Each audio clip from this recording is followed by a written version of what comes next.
बोलो जयकारा बोल मेरे श्री गुरु महाराज की जय। गुरु बिन कौन बतावही सत असत का भेद, सत वस्तु जाने बिना मिटे न संशय खेद। बोलो जयकारा बोल मेरे श्री गुरु महाराज की जय। बोलिए साचे दरबार की जय। श्री आनंदपुरवासी भगवान की जय। श्री नगली निवासी भगवान की जय। समस्त भगत जी को जय सच्चिदानंद जी। भगत जी इस चैनल को सब्सक्राइब कीजिए, वीडियो को भी लाइक कीजिए और इस वीडियो को ज्यादा से ज्यादा गुरुमुखों के पास शेयर कीजिए ताकि यह भक्तिमय सत्संग समस्त गुरुमुख जन तक पहुंच सके और सभी गुरुमुख इस सत्संग को सुनकर अपने जीवन में लाभ प्राप्त कर सके। जय सच्चिदानंद भगत जी।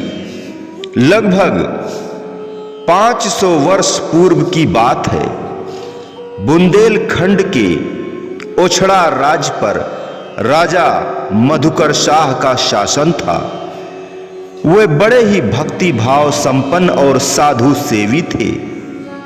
उनके राज पुरोहित थे पंडित सुखोमणि शर्मा। वे विद्वान तो थे ही, भगवत भक्त और साधु सेवी भी थे।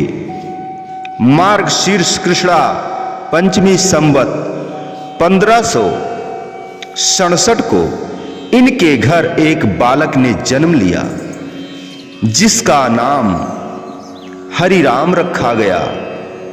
हरिराम प्रारंभ से ही बड़े मेधावी और प्रतिभाशाली थे। युवा होते होते वे प्रसिद्ध विद्वानों में गिने जाने लगे। पिता ने एक अच्छा घराना देखकर उनका विवाह भी कर दिया। कुछ दिन के उपरांत उनके पिता शरीर त्याग गए तो ओछड़ा नरेश मधुकर शाह ने उन्हें अपना राजपुरोहित नियुक्त कर दिया। पंडित हरिराम जी विद्वान थे, वेदों शास्त्रों के ज्ञाता थे। अतएव अनेक लोग उनसे शास्त्रों का मर्म समझने आने लगे। इससे उन्हें विद्या का अहंकार हो गया। वाद विवाद करके अन्य विद्वानों तथा पंडितों को पराजित करना उनकी एक आदत हो गई। जहां कहीं किसी विद्वान का नाम सुनते उससे शास्त्रार्थ करने के लिए वहीं पहुंच जाते और उन्हें हराकर खूब हर्षित होते। उनकी अवस्था कुछ इस प्रकार की थी। संस्कृत ही पंडित कहे बहुत करे अभिमान, भाषा जान तर्क करे ते नर मूढ़ अजान। पंडित और मसालची दोनों सूझे नाही, औरन को करे चांदनी आप अंधेरे माही। पढ़ पढ़ के पंडित भये कीरत भई संसार, वस्तु की तो समझे नहीं जो खर चंदन भार। एक बार शास्त्रार्थ के लिए वे काशी गए। वहां के जाने माने विद्वानों से शास्त्रार्थ किया और उन्हें अपनी विद्वता से पराजित किया। काशी के प्रकांड पंडितों को हराकर वे मन में अति हर्षित हुए और अपनी विजय के उपलक्ष्य में उन्होंने विश्वनाथ जी के मंदिर में जाकर विश्वनाथ जी का अभिषेक किया। उसी सांग जब वे गंगा के तट पर बैठे थे, एक साधु उनके पास आया और उन्हें संबोधित कर बोला, पंडित जी, मेरे एक प्रश्न का उत्तर देंगे आप? पंडित जी बोले, पूछिए। साधु ने कहा, विद्या की पूर्णता कब है? पंडित हरिराम ने उत्तर दिया, सत्य असत्य को जानकर प्राप्त करने, योग पदार्थ को प्राप्त करने में ही विद्या की पूर्णता है।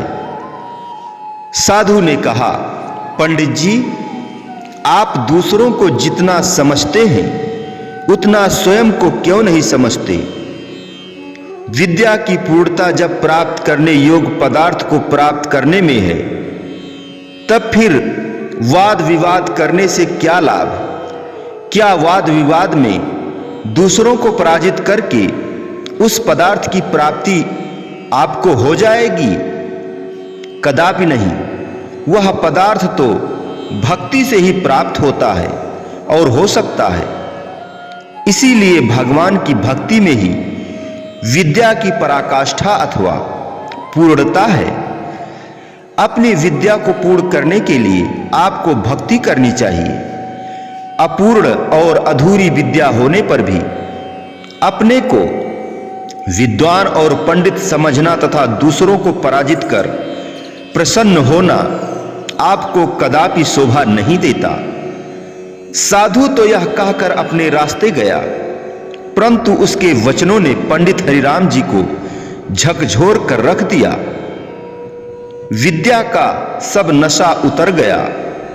काशी में सब विद्वानों को हराकर भी अब वह स्वयं को हारा हुआ मान रहे थे। साधु के वचनों ने उनके जीवन की धारा ही बदल दी। वह काशी से तुरंत ओछड़ा लौट गए। उन्हें धन दौलत, मान प्रतिष्ठा, पद अधिकार आदि सब व्यर्थ थोथे मालूम होने लगे।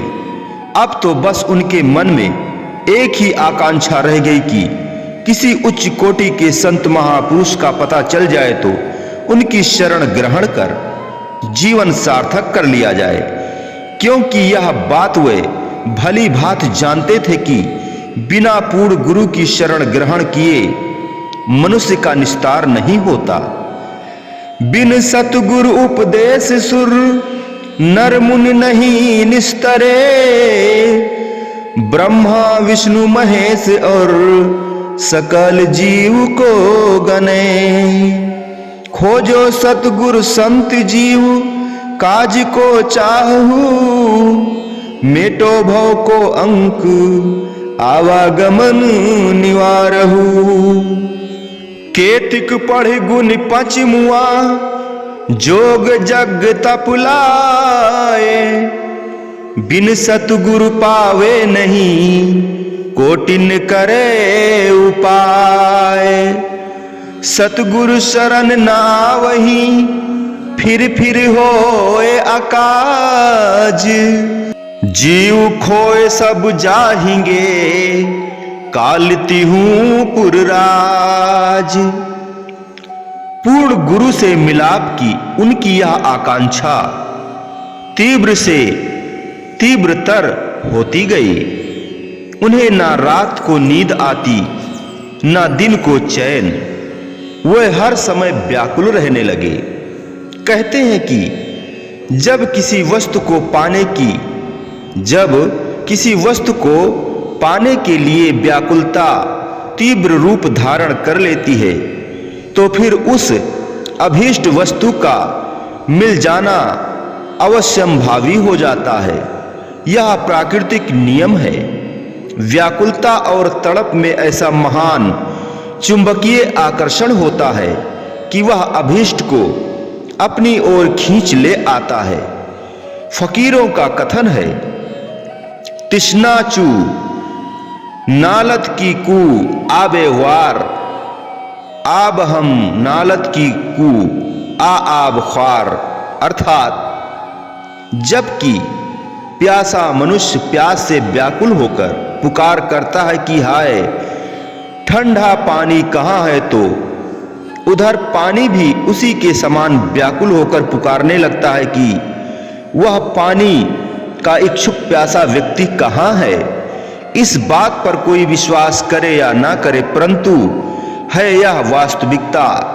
आवश्यकता है केवल सच्ची व्याकुलता और तड़प पैदा करने की। पंडित हरिराम जी के हृदय की व्याकुलता की आवाज भी अंततः उनके अभीष्ट तक जा पहुंची। उस समय वृंदावन भक्ति परमार्थ का केंद्र था। स्वामी हित हरिवंश जी, जो कि एक उच्च कोटि के संत थे, उस समय वृंदावन में निवास करते थे। उन्होंने अपने शिष्य श्री नवलदास जी को ओछड़ा भेजा। ओछड़ा आकर श्री नवलदास जी सत्संग की गंगा बहाने लगे। पंडित हरिराम जी उनका सत्संग श्रवण कर बड़े प्रभावित हुए। वार्तालाप करने पर जब उन्हें पता चला कि श्री नवलदास जी स्वामी हित हरिवंश जी के शिष्य हैं, जो कि एक उच्च कोटि के संत हैं, तो वह उसी दिन घर बार त्याग कर वृंदावन चले गए। उस समय उनकी आयु मात्र 24 वर्ष की थी। वृंदावन पहुंचकर उन्होंने यमुना में स्नान किया और फिर स्वामी हित हरिवंश जी के आश्रम का पता पूछते पूछते उनके चरणों में जा पहुंचे। श्री हित हरिवंश जी के यद्यपि अनेक शिष्य थे, परंतु उनका यह नियम था कि भगवान के भोग के लिए वे रसोई स्वयं बनाते थे। उस समय भी वे भगवान के भोग के लिए रसोई बना रहे थे। पंडित हरिराम जी ने उनसे उसी समय बातें करनी चाहिए। श्री हरिवंश जी ने कहा, इस समय हम भगवान के लिए रसोई तैयार कर रहे हैं, थोड़ी देर बाद आइएगा। किंतु हरिराम जी तो अति व्याकुल थे। उन्होंने उसी समय वार्तालाप करना चाहा। यह देखकर श्री हित हरिवंश जी ने चूल्हे पर से पात्र उतार दिया। हरिराम जी ने कहा, आप रसोई तैयार करिए, साथ साथ चर्चा भी होती रहेगी। श्री हित हरिवंश जी ने हरिराम जी को सही दिशा दिखाने के लिए कहा, एक ही समय में मन को दो स्थानों पर लगाए रखना असंभव है, इसलिए एक समय में इसे एक ही ओर लगाना चाहिए, तभी कार्य सिद्ध होता है, तभी कार्य सिद्ध होता है। वैसे भी यह मन काल ब्याल से ग्रसित है, अतः काल ब्याल से छुटकारा प्राप्त करने के लिए सब ओर से समेटकर भगवान के चरणों में लगाने से ही जीवन सफल होता है, और ऐसा करने वाला ही धन्य है। पंडित हरिराम जी उनके चरणों में गिर पड़े और शरण में लेने के लिए प्रार्थना करने लगे। श्री हित हरिवंश जी ने उन्हें नाम उपदेश देकर उनका नाम व्यास दास रख दिया। तदुपरांत श्री व्यास दास जी वृंदावन में ही रहने लगे और अहनिश भगवान की भक्ति में संलग्न रहने लगे। कुछ दिनों के उपरांत ओछड़ा के कुछ प्रेमी भक्त वृंदावन गए। वहां उन्होंने श्री हित हरिवंश जी के आश्रम पर श्री व्यास दास जी को देखा और वापस जाकर यह समाचार उनके घर वालों को तथा ओछड़ा नरेश को दिया। राजा मधुकर शाह ने श्री व्यास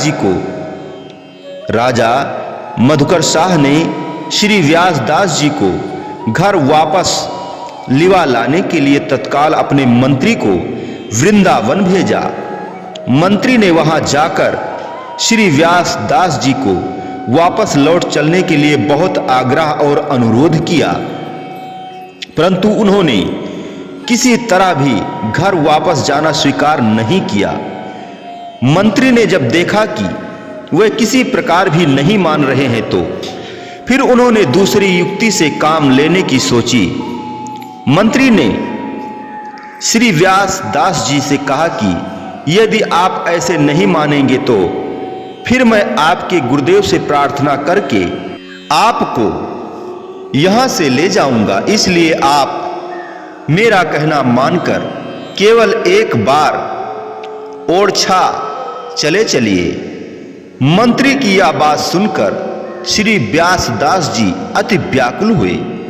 वह सोचने लगे कि यदि गुरुदेव आज्ञा करेंगे तो फिर मुझे ओरछा जाना ही पड़ेगा, इसलिए कोई ऐसी युक्ति करनी चाहिए जिससे मुझे गुरुदेव के चरणों से दूर ना होना पड़े।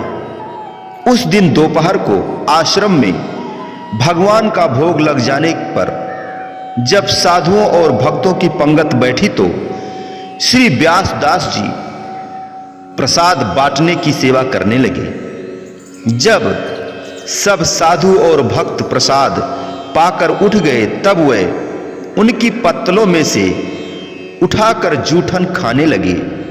यह देखकर मंत्री को बड़ी घृणा हुई। उसने सोचा कि अब ये आचार से गिर गए हैं और दूसरों का जूठन खाने लगे हैं, अतः राजपुरोहित होने के योग्य तो ये रहे नहीं, फिर इन्हें ओरछा ले जाने के लिए इतना आग्रह करने की क्या आवश्यकता है। यह सोचकर मंत्री वापस ओरछा चला गया।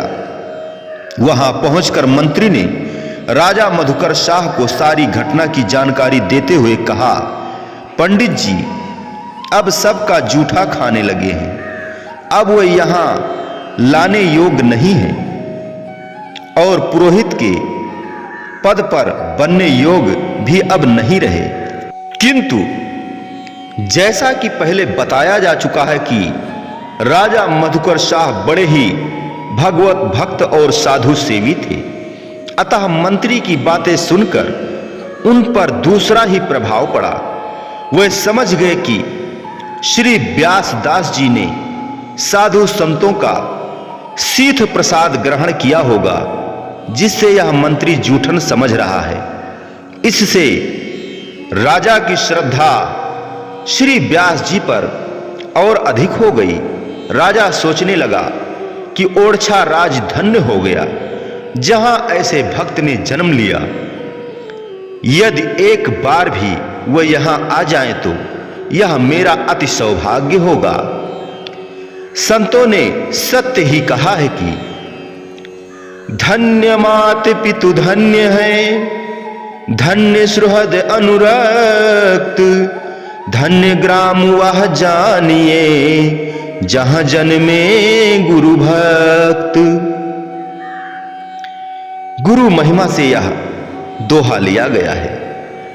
राजा मधुकर शाह जी व्यास दास जी को लिवा लाने के लिए स्वयं वृंदावन जा पहुंचे और उनसे ओरछा चलने के लिए आग्रह करने लगे। उन्होंने कहा, चाहे एक दिन के लिए ही सही, परंतु आप मेरा अनुरोध मानकर ओरछा अवश्य चलें। श्री व्यास दास जी उन्हें टालने लगे। कभी कहते कि अमुक मंदिर में जाकर भगवान के दर्शन कर आइए, कभी कहते अमुक स्थान देख आइए, वहां भगवान ने अनुपम लीलाएं की थी। कभी कहते कि आज अमुक मंदिर में उत्सव मनाया जा रहा है, उत्सव का आनंद लीजिए, और कभी किसी अन्य स्थान की महिमा कर राजा को वहां जाने के लिए कहते। इस प्रकार कई दिन बीत गए। श्री व्यास दास जी का विचार था कि इस तरह टालने पर राजा स्वयं ही तंग आकर यहां से चले जाएंगे, परंतु ऐसा नहीं हुआ। राजा उनकी बात मानकर उस मंदिर अथवा स्थान पर हो आते और वापस लौटकर फिर अपना आग्रह दोहराने लगते। जब कई दिन बीत गए और श्री व्यास दास जी राजी न हुए तो राजा ने अपने अंगरक्षकों से कहा, इन्हें बलपूर्वक पालकी में बिठाकर ले चलो। जब अंगरक्षक बलपूर्वक उन्हें पालकी में बिठाने लगे तो श्री व्यासदास जी ने कहा, ठीक है, जब चलना ही है तो मुझे कम से कम अपने भाई बंधुओं से तो मिल लेने दो। राजा ने कहा कि वह अपने गुरु भाइयों से मिलना चाहते होंगे, अतः उन्होंने अंगरक्षकों से कहा, इन्हें सबसे मिल लेने दो। अंगरक्षकों ने उन्हें छोड़ दिया। फिर क्या था, श्री व्यासदास जी एक वृक्ष के पास गए और लगे उसे भुजा फैलाकर मिलने और फूट फूट कर रोने। राजा के अंगरक्षकों ने उस वृक्ष से हटाया तो दूसरे से रोक रोकर मिलने लगे। मिलते जाते और कहते जाते, तुम ही तो मेरे सब कुछ हो, तुम मुझे पर दया क्यों नहीं करते, तुम मुझ पर दया क्यों नहीं करते, मुझ दीन को क्यों त्याग रहे हो, मुझसे ऐसा कौन सा अपराध हो गया है, मुझे मत त्यागो, तुम सबसे बिलग होकर मैं जीवित नहीं रह सकता, तुम सबसे बिलग होकर मैं जीवित नहीं रह सकता।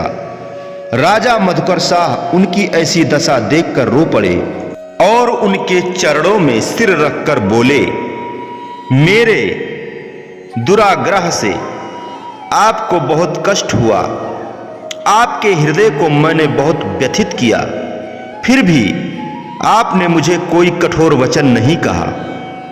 मैं अब आपको ले जाने के लिए हठ नहीं करूंगा, आपकी जिसमें खुशी हो आप वही करें। मेरे अपराध को क्षमा कर दें और अपना सेवक जानकर मुझे उपदेश करें। श्री व्यासदास जी ने कहा, आप तो विचारवान हैं और पहले ही भगवत भक्त और साधु सेवी हैं। बस इसी प्रकार अपना समय भजन सुमिरन और संत सेवा में लगाते रहें, क्योंकि यह दोनों ही चीजें कल्याणकारी और संसार सागर से पार करने वाली हैं। जीवन क्षणभंगुर है और इसका कोई भरोसा नहीं कि कब हाथों से चला जाए। अंत समय सिवाय संत सेवा और भजन सुमिरन की कमाई के और कोई वस्तु काम नहीं आती। रिश्ते नाते मान बढ़ाई राज वैभव सब कुछ यहीं रह जाएगा। इसीलिए जितना अधिक से अधिक हो आप संत सेवा और भजन सुमिरन में अपना समय लगाएं। ओरछा नरेश वापस लौट आए। जब राजपुरोहितानी को पता चला कि राजा के आग्रह पर भी उनके पति नहीं लौटे, तो अपने दोनों पुत्रों को साथ लेकर वह वृंदावन श्री व्यासदास जी के पास जा पहुंची, परंतु उन्होंने उसकी ओर आंख उठाकर भी न देखा। वह फूट फूट कर रोने लगी। लोगों ने जब सिफारिश की तो श्री व्यासदेव जी ने कहा, जो नारी भक्ति परमार्थ में न लगी हो उसे अपने पास रखना तो मानो स्वयं ही यम के पास में अपने आप को फंसाना है। यह सुनकर उसने श्री व्यासदास जी के श्री चरणों में सिर रख दिया और विनय की, आप जैसे भी आज्ञा करेंगे मैं उसी प्रकार रहूंगी, परंतु मुझे अपने चरणों से विलग मत कीजिए। श्री व्यासदास जी ने कहा, एक शर्त पर तुम यहां रह सकती हो कि मेरे साथ कोई संबंध नहीं रखना। एक शर्त पर ही तुम यहां रह सकती हो कि मेरे साथ कोई संबंध नहीं रखना होगा और आश्रम में रहकर गुरु आज्ञा अनुसार सेवा करनी होगी। उसके स्वीकार कर लेने पर श्री व्यासदास जी ने उसे गुरुदेव से दीक्षा दिलाई। उसका नाम वैष्णव दासी रखा गया, किंतु पुत्रों को उन्होंने दीक्षा नहीं दिलवाई। जब उनके पुत्र बड़े हो गए तो एक दिन एक पुत्र ने संत हरिदास जी की बड़ी प्रशंसा की। यह सुनकर श्री व्यासदास जी बहुत प्रसन्न हुए और उसे संत हरिदास जी से दीक्षा लेने के लिए कहा। उनकी आज्ञा सिरोधार कर उसने संत हरिदास जी से दीक्षा ली और वह चतुर युगल किशोर दास के नाम से प्रसिद्ध हुआ। श्री व्यास दास जी भगवान के भक्त तो थे ही, संतों और भक्तों के भी भक्त थे। संतों भक्तों को देखकर उनका हृदय गदगद हो उठता था। नम्रता, दीनता, सहनशीलता तथा प्रेम के तो वे मानो साक्षात स्वरूप थे। कहते हैं एक बार इनकी महिमा सुनकर एक व्यक्ति ने इनकी परीक्षा लेने का विचार किया। वह भक्त का वेश बनाकर उनके पास पहुंचा और जाते ही बोला, मुझे बड़े जोरों की भूख लगी है, शीघ्र भोजन करवाओ। श्री व्यास दास जी ने उनके लिए आसन बिछाते हुए कहा, आप विराजिए, भगवान को भोग लगने ही वाला है। उस व्यक्ति ने कहा, मुझे बहुत भूख लगी है, पहले मुझे भोजन करा दो, भगवान को भोग बाद में लगाते रहना। श्री व्यासदास जी बोले, यह कैसे संभव है? आप तो भगवान के भक्त हैं, क्या भगवान को भोग लगाए बिना भोजन करेंगे? बस कुछ ही पल की देर है, आप विराजिए, अभी भोजन आ जाता है। यह सुनते ही वह व्यक्ति गर्म हो गया और उनके प्रति अपशब्दों का प्रयोग करने लगा, परंतु वे कुछ नहीं बोले, चुपचाप सुनते रहे। अन्य लोगों से न रहा गया। वे जब उस व्यक्ति को रोकने लगे तो श्री व्यासदास जी ने उन्हें ऐसा करने से मना कर दिया। थोड़ी देर में भगवान को भोग लग गया। श्री व्यासदास जी ने भगवत प्रसाद का थाल लेकर उस व्यक्ति के सामने रख दिया और हाथ जोड़कर अत्यंत विनम्रता पूर्वक कहा, आप पहले प्रसाद पा लें, शेष जो कहना हो बाद में कह लीजिएगा। वह व्यक्ति भोजन करने बैठा तो व्यास जी पंखे से हवा करने लगे। जब उस व्यक्ति ने भोजन कर लिया तो खाली थाली उसने व्यास जी के सिर पर दे मारी, किंतु वह फिर भी चुप रहे। यह देखकर उस व्यक्ति ने उनके चरणों में गिरकर क्षमा मांगी और उनका सेवक बन गया। श्री व्यासदास जी के विषय में अनेकों चमत्कारिक बातें भी पढ़ने सुनने को मिलती हैं। उनमें से यहाँ एक घटना का वर्णन किया जाता है। एक बार ओरछा नरेश ने भगवान के लिए एक जरकसी पाग भेजी। श्री व्यासदास जी वह पाग भगवान को बांधने लगे, परंतु अनेक बार बांधने पर भी जब उनसे ठीक प्रकार से पाग नहीं बंधी तो वह पाग वहीं रखकर यह कहते हुए बाहर चले गए कि यदि मेरी बंधी हुई पाग पसंद नहीं आती तो फिर स्वयं बांध ले।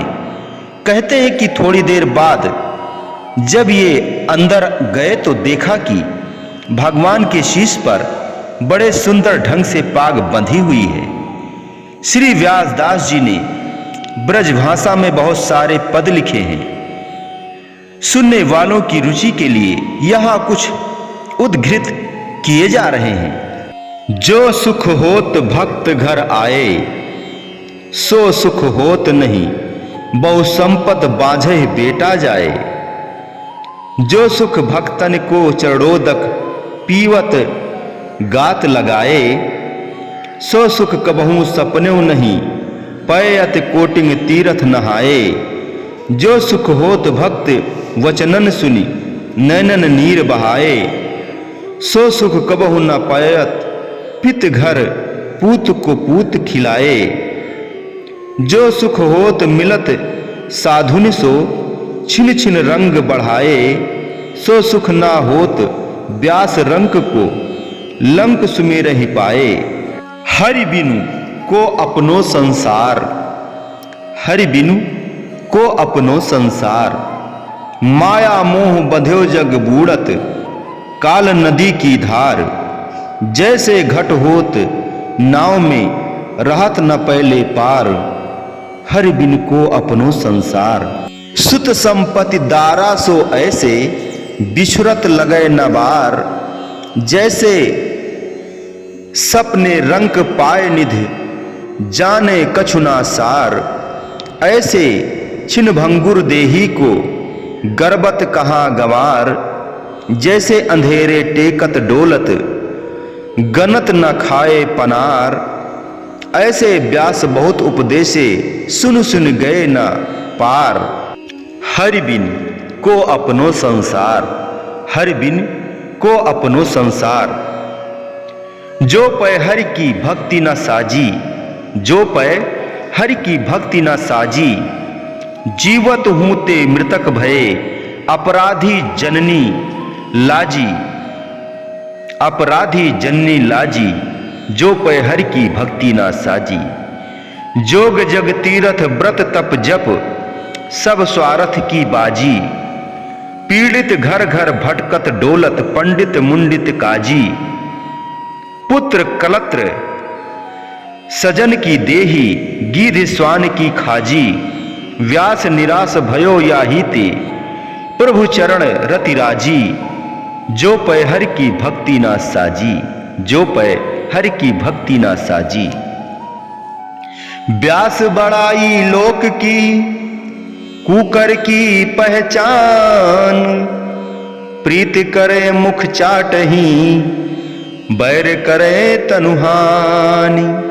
व्यासदास जी कहते हैं, लोक बड़ाई मान सम्मान ये कुकर की पहचान की तरह है। जैसे कुत्ते होते हैं उनकी पहचान है, पहले प्रीत करेंगे और फिर मुंह चाटेंगे। ये सब अपने तन अपने शरीर का हान करेंगे।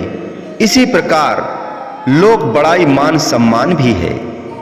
आम संसारी जीवों तथा सत्संगी जीवों में धरती आकाश का अंतर होता है।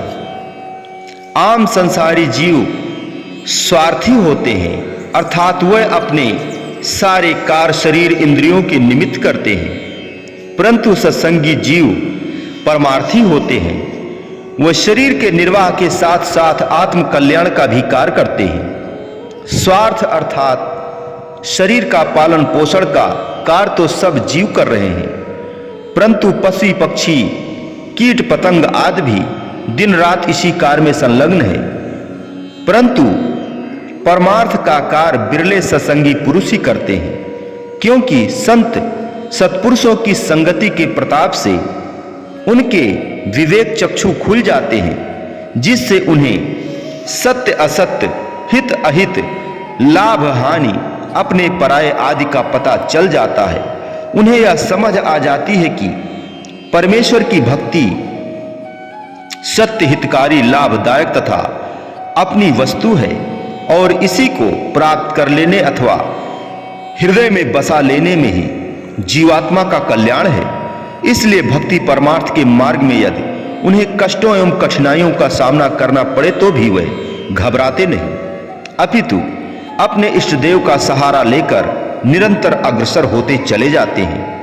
नर संसारी लगन में दुख सुख सहे करोड़। नारायण हरि भक्त में जो आवे सो थोड़। नारायण हरि भक्त में जो आवे सो थोड़।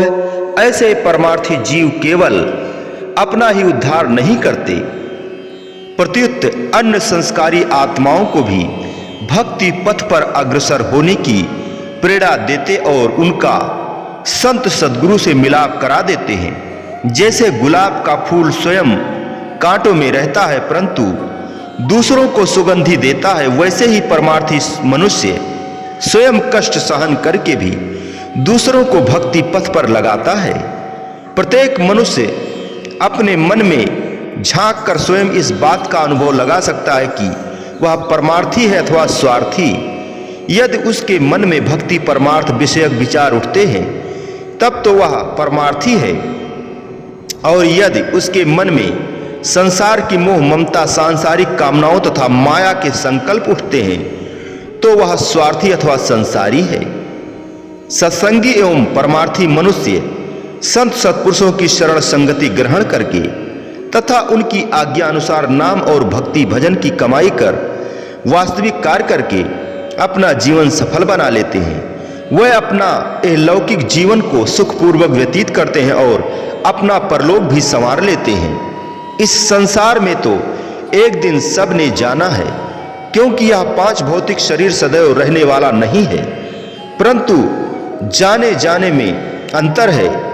जिन सौभाग्यशाली मनुष्य ने भजन भक्ति की कमाई की होती है, वह इस संसार से इज्जत के साथ जाते हैं। इसके विपरीत आम संसारी मनुष्य जो जीवन पर्यंत शारीरिक भोग ऐश्वर्य तथा विषयों की मदिरा पी पी कर अपने जीवन के वास्तविक उद्देश्य को भूले रहते हैं, वे यमदूतों द्वारा श्रृंखलाओं में जकड़े जाते हैं। मृत्यु बिल्ली के समान है। बिल्ली अपने मुंह से चूहे को भी पकड़ती है और अपने बच्चे को भी एक स्थान से उठाकर दूसरे स्थान पर ले जाती है, किंतु क्या वह चूहे अपने बच्चे के साथ ऐसा व्यवहार करती है? परंतु क्या वह चूहे और अपने बच्चे के साथ एक जैसा व्यवहार करती है? कदापि नहीं। बिल्ली जब चूहे को पकड़ती है तो उसको नोच नोच कर खाती है, परंतु जब वह अपने बच्चे को उठाती है तो तनिक भी कष्ट नहीं होने देती। वह उसे फूल की तरह एक स्थान से उठाकर दूसरे स्थान पर रख देती है। तभी तो सत्पुरुषों ने फरमाया है, आए हैं सो जाएंगे राजा रंक फकीर, एक सिंहासन चढ़ चले एक बांधे जात जंजीर। संसार में जो भी आया है, चाहे वह राजा हो, कंगाल हो अथवा साधु हो, उसे एक दिन अवश्य यह संसार छोड़कर जाना है। किंतु जिन्होंने नाम भक्ति की कमाई की होती है, वह तो सम्मान पूर्वक विमान पर चढ़कर जाते हैं, जबकि भक्ति विहीन मनुष्य यमदूतों द्वारा जंजीर में बांध कर ले जाए जाते हैं। संत महापुरुष इसीलिए जीव को बार बार सावधान करते हुए उपदेश देते हैं कि ऐ जीव, तू बेशक संसार में रह और शरीर के पालन पोषण के लिए कार्य व्यवहार भी कर, परंतु साथ साथ आत्म कल्याण अथवा आत्म उन्नति के लिए भक्ति परमार्थ की कमाई करता चल, जिससे तेरा जीवन भी सुख से भरपूर हो जाए और जब तू संसार से जाए तो सम्मान पूर्वक जाए। यदि हम संसार की ओर दृष्टिपात करें तो देखने में यही आता है कि संसार में चहुं ओर दुख और अशांति का ही साम्राज्य है। आज संसार के अधिकतर प्राणी दुखी और अशांत हैं। यद्यपि संसार में आजकल शारीरिक सुख सुविधाएं बहुत बढ़ गई हैं, लोगों के पास माया और माया के पदार्थों की भी कमी नहीं।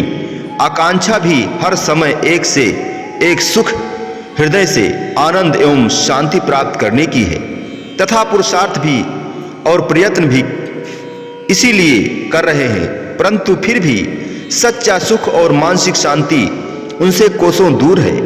इसका कारण यही है कि उनकी खोज गलत है। वह सच्चे सुख और सच्ची शांति की खोज सांसारिक पदार्थों तथा शारीरिक एवं इंद्रिय भोगों में करते हैं। न उनमें सुख शांति है और न ही उन्हें प्राप्त होती है। महापुरुष फरमाते हैं कि प्रत्येक वस्तु का अपना पृथक पृथक प्रभाव होता है।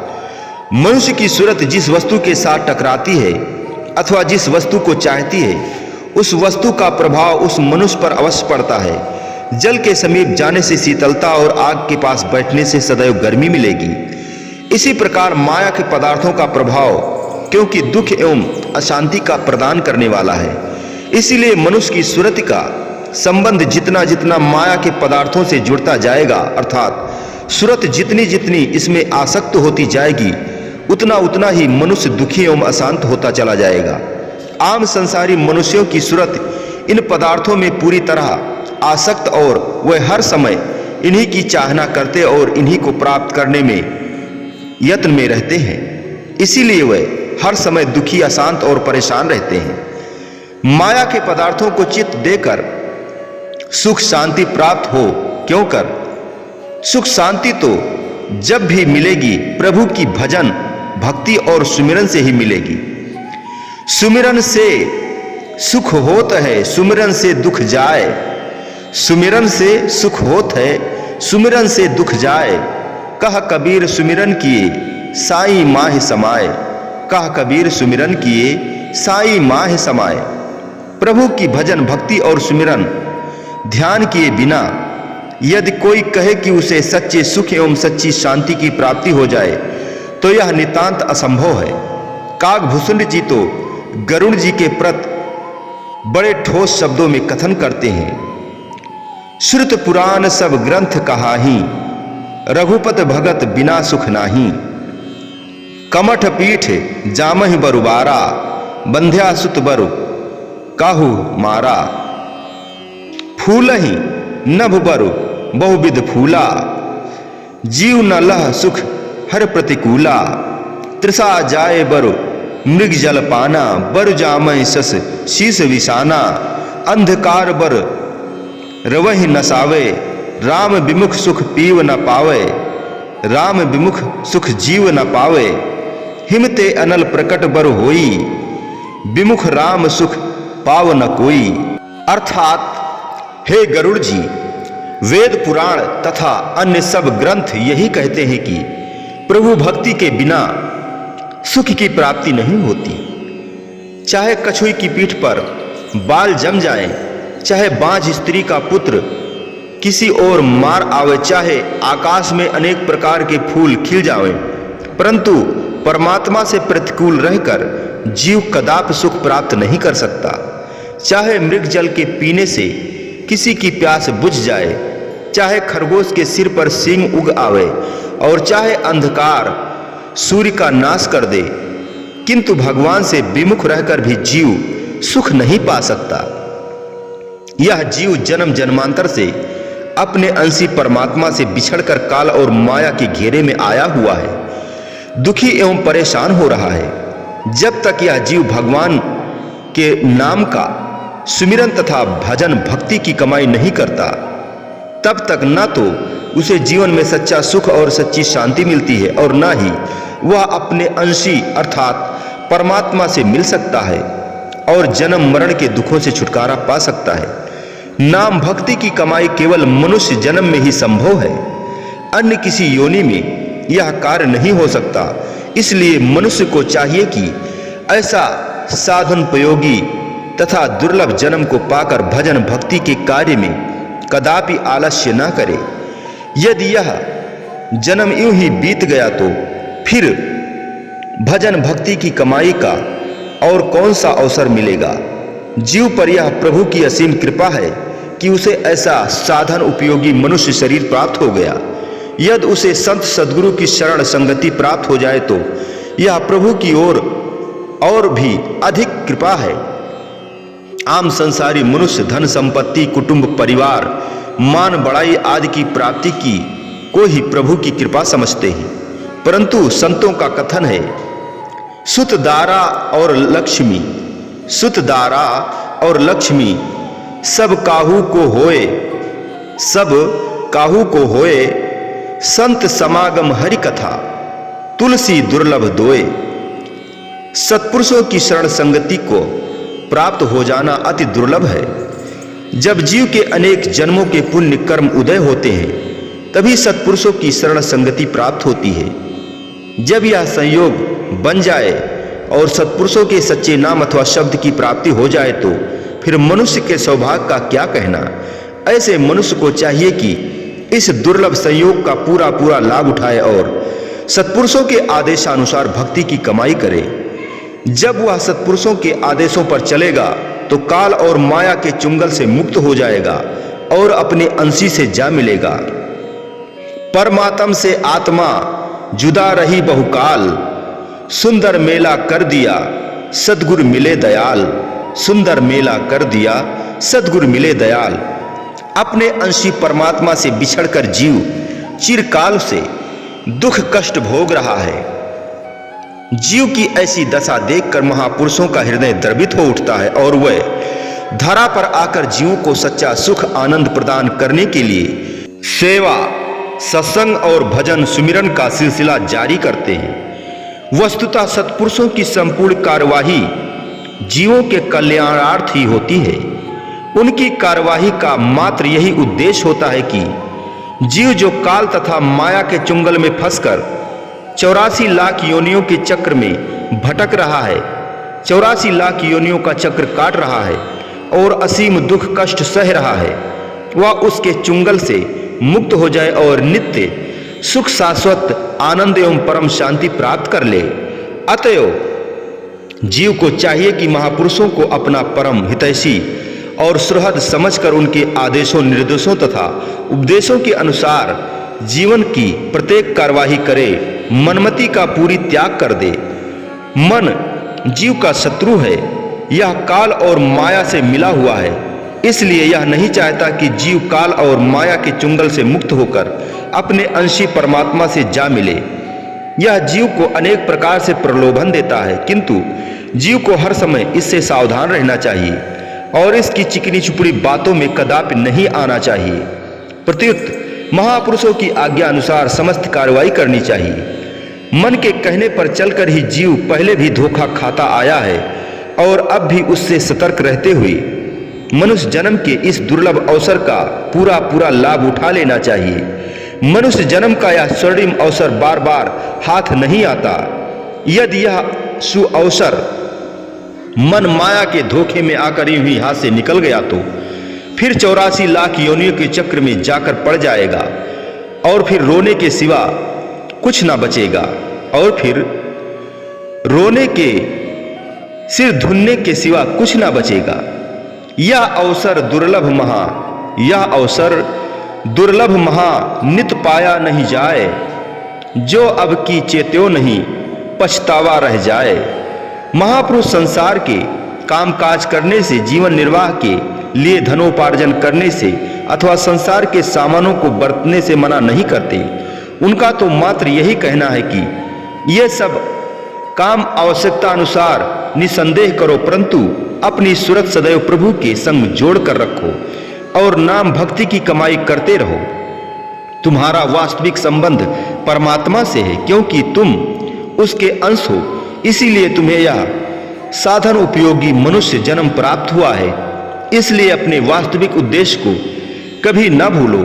तुम्हारा वास्तविक उद्देश्य भजन भक्ति तथा सुमिरन ध्यान करके परमात्मा की प्राप्ति करना और उससे एकाकार हो जाना है। आम संसारी मनुष्य और सत्संगी परमार्थी मनुष्य में यही अंतर होता है कि संसारी मनुष्य के अंदर माया काया से संबंधित कामनाएं और विचार भरे होते हैं, जबकि परमार्थी मनुष्य की सूरत हर समय परमात्मा के भजन सुमिरन में जुड़ी रहती है। संसारी मनुष्य माया को मुख्य से रखते हैं, संसारी मनुष्य माया को ही मुख्य रखते हैं, जबकि परमार्थी मनुष्य भक्ति को मुख्य रखते हैं। परिणाम भी दोनों का पृथक पृथक है। संसारी मनुष्य अपने जन्म को व्यर्थ गंवाकर यहाँ भी दुख कष्ट भोगते रहते हैं और मरने के बाद भी नीच योनियों में फंसकर जन्मों जन्म तक दुख पाते हैं। इसके विपरीत परमार्थी मनुष्य सत्पुरुषों के आदेशानुसार नाम एवं भजन भक्ति की कमाई करके इस लोक में भी सुख आनंद और शांति से जीवन व्यतीत करते हैं और प्रभु के धाम की प्राप्ति करके अपना परलोक भी सुख रूप बना लेते हैं। श्री अमरवाणी नाम और भक्ति की लगन। आजकल संसार में प्रायः हर किसी के दिल में माया का ही विचार और ध्यान है। प्रत्येक मनुष्य प्रायः यही सोचता है कि मैं अधिक से अधिक धनवान बन जाऊं, संसार में मेरी सबसे अधिक मान प्रतिष्ठा और ख्याति हो तथा सब पर मेरा प्रभुत्व हो। संसार में जिस कदर भी सुख के सामान है वह सब मुझे प्राप्त हो जाए। अधिकतर व्यक्तियों के दिल में प्रायः यही विचार काम करते हैं। इनके अतिरिक्त कोई कोई बिरले मनुष्य ऐसे भी होते हैं जिनके हृदय में नाम एवं भक्ति की लगन होती है। ऐसे मनुष्य संसार में बहुत कम मिलते हैं जिनके दिल में यह विचार हो कि अंततः एक दिन यहाँ से गमन करना है। संसार के पदार्थ धन संपदा आदि किसी के काम किसी के साथ जाने वाली नहीं है। अंतो गत्वा तो परमेश्वर के नाम ने ही मनुष्य के साथ जाना है। इस विचार के मनुष्य संसार में बहुत कम मिलते हैं। जिनको सत्पुरुषों की संगति का सुअवसर प्राप्त होता है, उनके विचारों में ही पवित्रता आती है, हृदय में भक्ति की लगन जगती है तथा नाम के साथ चित्त जुड़ता है। वे परमेश्वर को और मृत्यु को हर क्षण याद रखते हैं। इस विषय में कोई विचार करे अथवा ना करे, कोई इस समस्या पर ध्यान दे अथवा ना दे, परंतु प्रकृति का नियम तो अटल है। जो भी इस संसार में आया है उसे एक दिन अवश्य ही यहां से जाना है। यह एक सच्चाई है जिससे कोई इनकार नहीं कर सकता। महापुरुषों की वाणी है, कहा मन बिखिया शिव लपटाही, या जगमय को रहन न पावे इक आवे इक जाही, का को तनु धनु संपत्ति का शिव नेहु लगाही, जो दिसे को सगल विनाशे जीव बादर की छाही, तज अभिमान सरवड़ी संतन गहु मुकत होय छिन माही, जन नानक भगवंत भजन बिनु सुख सपने भी नाही।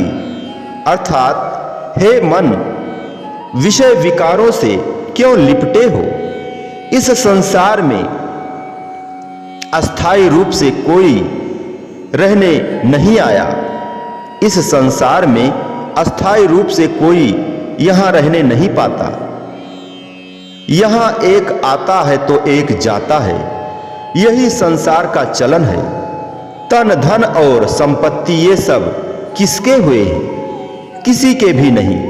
फिर तू किन से नेह लगाए हुए है? जो कुछ भी दृश्यमान है वह सब बादल की छाया के समान नश्वर है।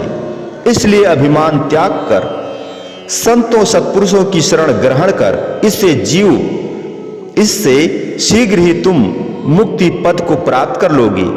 श्री गुरु नानक जी फरमाते हैं कि भगवान के भजन के बिना स्वप्न में भी सुख की प्राप्ति नहीं हो सकती।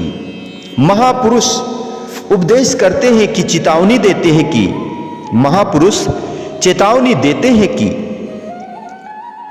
ऐ मनुष्य सावधान, तू चाहे इस बात पर ध्यान देवे अथवा न देवे, इस बात को सोचे अथवा न सोचे, परंतु प्रकृति का नियम तो अटल है। जो भी संसार में आया है उसे एक दिन अवश्य जाना है।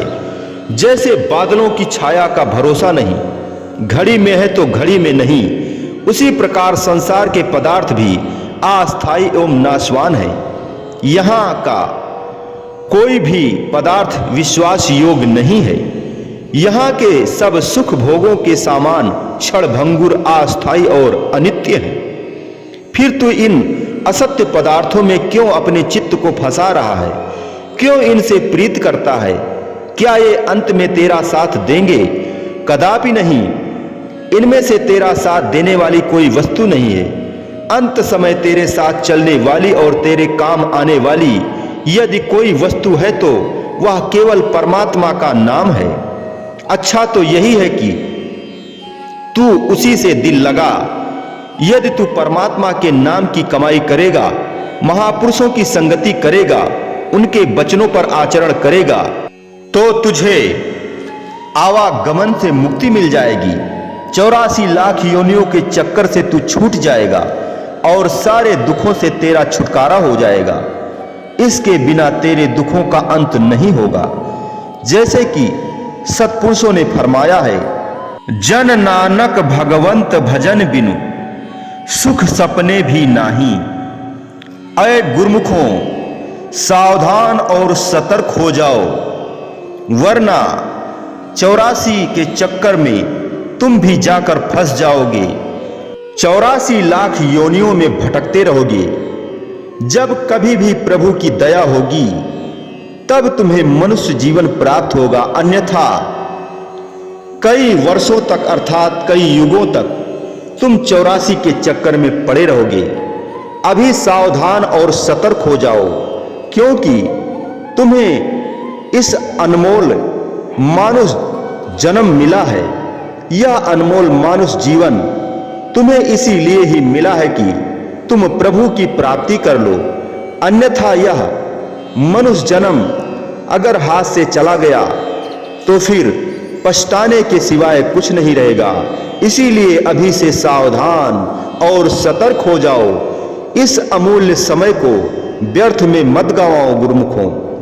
परमात्मा के भजन के बिना तो सपने में भी सुख नहीं हो सकता।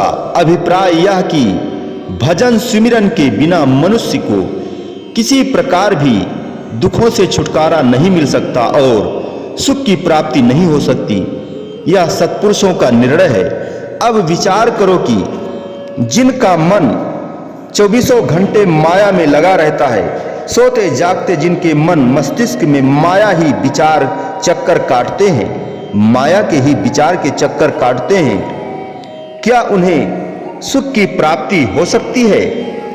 जिन माया और माया के पदार्थों से स्वप्न में भी किसी को सुख नहीं मिलता, तो जागृत अवस्था में उनसे किसी को क्या सुख मिलेगा?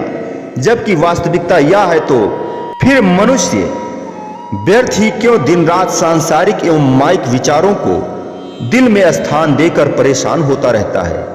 क्यों नहीं परमात्मा के नाम तथा उसकी भक्ति की ओर प्रवृत्त होता है? इस विचार इस बात पर करना है कि मनुष्य जो इस संसार में आया है, जबकि उसने एक दिन अवश्य यहां से जाना है, तो यदि कुछ कमाई करके जाए तब तो लाभ है, अन्यथा समय तो 84 लाख योनियां भी व्यतीत कर रही हैं। विधाता ने मनुष्य को यदि सब योनियों से श्रेष्ठ बनाया और सबसे ऊंचा दर्जा दिया है, तो फिर मनुष्य को यही चाहिए कि अपने अंदर सब योनियों से उत्तम गुण भरे। चूंकि मनुष्य को शेष सभी योनियों की तुलना में बुद्धिमान कहा गया है, फिर तो उसके अंदर उच्च कोटि की विवेक शक्ति और ईश्वरीय ज्ञान का होना आवश्यक है। उसे अपने पराये मित्र, शत्रु, आत्मिक सुख दुख और लाभ हानि की समझ होनी चाहिए। परमात्मा ने उसे श्रेष्ठ बुद्धि प्रदान कर रखी है। यही उसकी श्रेष्ठता एवं महानता है कि वह अपने आत्मिक लाभ हानि की जांच पड़ताल अथवा निरख परख कर सकता है। इस बात का भी ध्यान रखना है कि मनुष्य शरीर मूल्यवान तो है, परंतु मिला भी थोड़े समय के लिए है। यह एक निश्चित अवधि के लिए मिला है, किंतु इसका सही सही मूल्य एवं महत्व तो उसी ने जाना है जो इसे पाकर परमात्मा की भक्ति करता है और उसका नाम जपता है, जिसके प्रताप से वह समस्त दुखों से छुटकारा पाकर मोक्ष की प्राप्ति कर लेता है। इसके विपरीत जिसने मनुष्य शरीर को प्राप्त करके भी सत्पुरुषों की संगति का लाभ प्राप्त नहीं किया, कुसंगति में पड़कर परमेश्वर की भक्ति से वंचित रहा, बुरे कर्मों में उलझा रहा, तो इसके परिणाम स्वरूप अंत में वह नरकों का अधिकारी बना। ऐसे मनुष्य ने तो इस अनमोल शरीर का कुछ भी लाभ न उठाया। उसने तो अनमोल रत्न जन्म को पाकर यूं ही खो दिया, विषय विकारों में नष्ट कर दिया। विचार करो, एक ओर तो मोक्ष है, सुख शांति और आनंद की प्राप्ति है, और दूसरी ओर 84 का चक्र और नरकों का दुख है। मनुष्य स्वयं ही विचार कर सकता है कि लाभ किसमें है और हानि किसमें है। यह विचार भी तो तभी आता है जब मनुष्य को संतों सत्पुरुषों की संगति प्राप्त होती है और सत्संग की रोशनी मिलती है। अन्यथा मनुष्य को माया के पदार्थों की लाभ हानि के अतिरिक्त और कुछ सूझता ही नहीं। जो संतों सत्पुरुषों की संगति में आता है, संगत के प्रताप से उसके दिल में भक्ति के विचार पैदा हो जाते हैं और तब वह सोचता है कि उसे वास्तव में क्या करना है।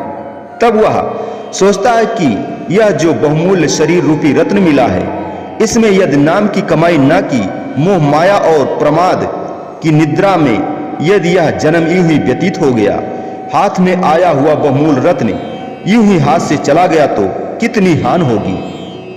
कोई वस्तु एक बार हाथ से चली जाए तो इसका क्या भरोसा कि वह दोबारा मिलेगी या नहीं। कोई साधारण सी वस्तु भी यदि खो जाए तो मनुष्य कितनी चिंता करता और दुखी होता है। फिर भी ऐसी बहुमूल्य वस्तु मानुष देह यूं ही हाथ से निकल जाए, जिसके दोबारा मिलने की कोई आशा भी नहीं रहती, तो यह कितने अधिक दुख की बात है। सावधान हो जाओ गुरुमुखों, सतर्क हो जाओ और इस बात को ध्यान में रखो। देखो, जो इस संसार से कूच करके चले गए हैं, क्या वापस आए हैं? यदि मनुष्य यह सोचे कि यह शरीर दोबारा मिल सकता है या मिल जाएगा, तो ऐसा सोचना नितांत भूल है।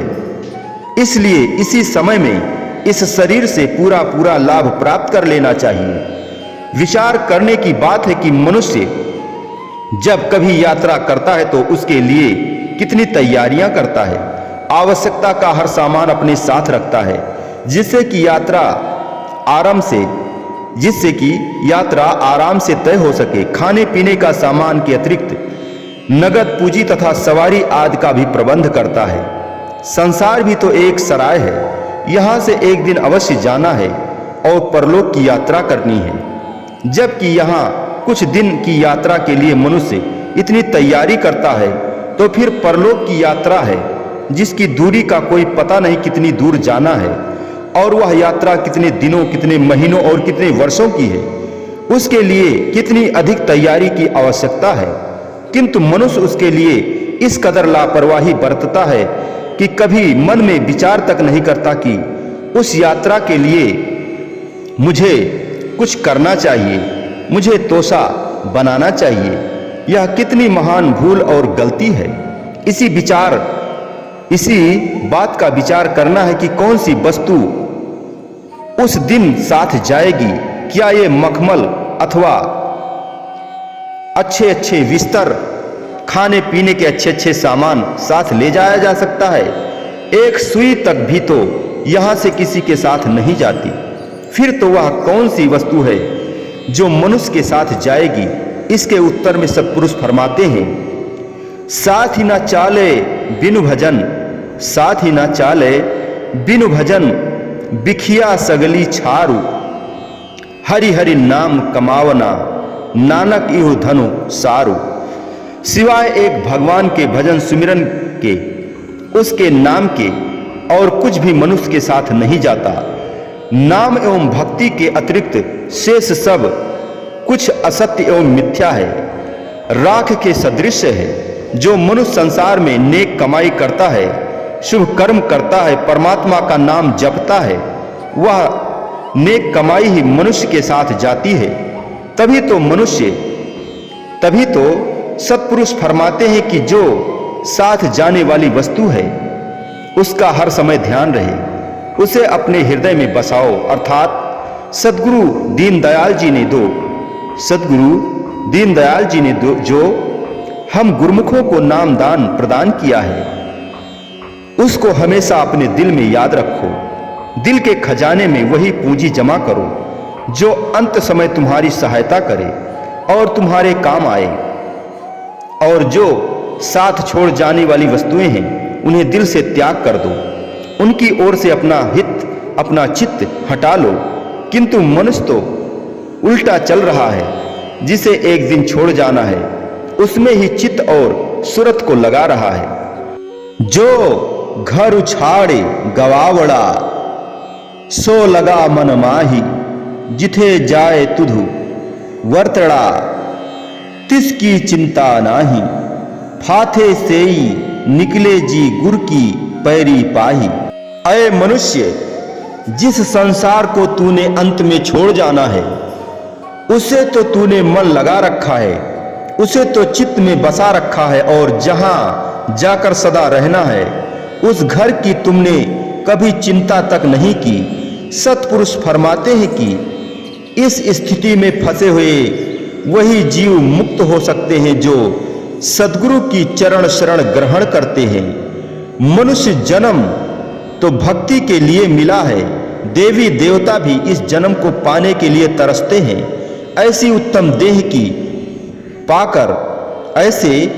देह को पाकर ऐ मनुष्य, तू भक्ति कर, प्रभु के नाम का सुमिरण कर, इसमें आलस्य एवं प्रमाद न कर। मनुष्य जन्म को प्राप्त करने का लाभ यही है कि इस चोले में परमात्मा की प्राप्ति की जाए। यदि ऐसे बहुमूल रत्न को पाकर भी इसकी कदर न की गई, अर्थात इस समय में भक्ति की कमाई न की गई, तो जीव की बहुत बड़ी हानि है। चाहे वह आम संसारी लोग, इस संसार में रहने वाले लोग लाभ हानि को समझे अथवा न समझे, क्योंकि उनकी बुद्धि तो माया के घेरे में फंसी हुई है। किंतु उनको सत्पुरुषों की संगति मिल गई है। किंतु जिनको सत्पुरुषों की संगति मिल गई है, सत्संग के प्रभाव से जिनके घट के नेत्र खुल गए हैं, माया के पर्दे दूर हो गए हैं, उन्हें इस पर विचार करना चाहिए कि इसी समय में परमेश्वर के नाम का सुमिरन करके अपने जन्म को सफल बनाना है। जिस उद्देश्य के लिए मानुष देही मिली है, उसे पूरा करना है। महापुरुषों की वाणियां ही मनुष्य का सही मार्गदर्शन करती हैं। महापुरुषों की वाणियां ही मनुष्य का सही मार्गदर्शन करती हैं। शेष तो सब मार्ग जिनमें भक्ति का उपदेश नहीं है, भुलाने और मिटाने वाले हैं। तभी तो सत्पुरुषों ने फरमाया है कि हमें थोक विचार हिको खियाल कर, झूठा लाहे गुमान, मन तनु अरपिधार, आठ पहर सालहे सिरजनहार तू, जीवा तेरी दाति कृपा करहूं, सेई कुम कमाए जितु मुख उजला, सेई लागे सची जिसता देहि अला, जो ना डहंदो मूल सो घरो राशि करे, हिको चित बसई कदे ना जाय मरी, तिन्हा पियारा राम जो प्रभु मड़िया, तिन्ह पियारा राम जो प्रभु भड़िया, गुर प्रसाद अकथु नानक बखड़िया। अय मनुष्य, दूसरे सारे ही विचार छोड़ दे, सब ओर से अपनी सूरत को हटाकर केवल एक परमात्मा का ही मन में ख्याल रख। अपनी अहंता अहंकार को त्याग दे और सब कुछ प्रभु का समझकर जो तेरे पास है उसे प्रभु की दात समझकर बेशक प्रयोग में ला, परंतु उन पदार्थों को चित्त में कदापि नहीं फंसाना। इसमें संदेह नहीं कि आम संसारी लोग दिन रात सांसारिक पदार्थों के गुलाम बने हुए हैं और उन्हीं में अपनी सूरत अटकाए रहते हैं। यही कारण है कि वह हर समय अशांत और परेशान रहते हैं। एक पल का अस्थाई सुख उन पदार्थों से पाकर सदैव के लिए अपने आप को दुखी बना लेते हैं, क्योंकि उनका चित्त हर समय उन्हीं में अटका रहता है। किंतु गुरुमुख जन अपनी सूरत को उन पदार्थों में कदापि नहीं फंसाते। वह अपना ध्यान सदा अपने इष्ट देव मालिक के चरणों में रखते हैं और महापुरुषों की इन वचनों पर आचरण करते हैं। सोई कम कमाए जिन मुख उजाला, वे दिन रात ऐसी कमाई करते हैं जिससे प्रभु के दरबार में मुख उज्जवल हो। वह कौन सी कमाई है, वह कौन सा काम है जिससे सच्चे दरबार में मुख उज्जवल होता है? वह काम है प्रभु के नाम का सुमिरन करना। जिन नाम धियाइया गए मस्कत घाली, नानक ते मुख उजले केती छूटी नाली। जिन्होंने परमेश्वर के नाम को चित्त में बसाया, नाम का सुमिरन और अभ्यास किया, नाम की कमाई के लिए परिश्रम एवं पुरुषार्थ किया, वह जीव प्रभु के दरबार में उज्जवल मुख हुए और उनके द्वारा कितने ही अन्य जीवों का भी भला हो गया। सच्चे दरबार में उनकी पहुंच हो गई, जिससे उनका लोक और परलोक सुहेला हो गया। शाश्वत शांति उन्हें प्राप्त हो गई। क्या कारण है, क्या भेद है? वह यह कि उन्होंने अपने मन के रुख को माया की ओर से मोड़कर प्रभु के नाम के साथ लीव लगाई। इसीलिए उनके दोनों लोक संवर गए, वह प्रभु को भा गए। जिनके चित्त में प्रभु का प्यार बसा रहता है, यह अकथ कहानी है। श्री गुरु नानक देव जी फरमाते हैं कि सदगुरु की कृपा से ही प्रभु के गुणानुवाद गाए जा सकते हैं। इसीलिए भली भांति विचार करो। मनुष्य जन्म यूं ही सांसारिक पदार्थों के लालच में फंसे रहकर गंवाने को नहीं मिला है। यह जन्म और समय अत्यंत मूल्यवान है। मूल्यवान वस्तु से मूल्यवान वस्तु की ही प्राप्ति करनी चाहिए। वह मूल्यवान वस्तु प्रभु का नाम है, प्रभु की भक्ति है, प्रभु का प्रेम है। इससे बढ़कर और कोई वस्तु मूल्यवान तथा सच्चा सुख देने वाली संसार में नहीं है। विचारवान मनुष्य इसीलिए प्रभु की भक्ति तथा प्रेम के लिए ही सदा अभिलाषी रहते हैं। बड़े भाग से मनुष्य जन्म मिला है और सौभाग्य से सत्पुरुषों की संगति मिल गई है तथा सत्संग के प्रताप से सत्य असत्य का विवेक और अपने पराये की समझ भी आ गई है। वास्तविकता की परख पहचान